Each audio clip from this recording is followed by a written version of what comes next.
Fala turma, eu sou Adilson, professor de Física, e começa agora a nossa série especial Física com Robótica Educacional.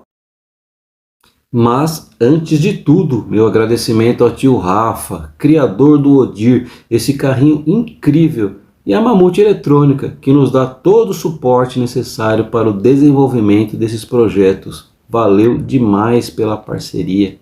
Com essa parceria, podemos mostrar nesta série a física ganhando vida, mecânica, ondulatória, eletricidade, tudo aparecendo em robôs reais. São 4 episódios, 4 desafios, vários conceitos de física que fazem esses robôs vencerem as batalhas. Portanto, galera, já salva esse vídeo, segue, comenta, compartilha, porque o episódio 1 já está chegando.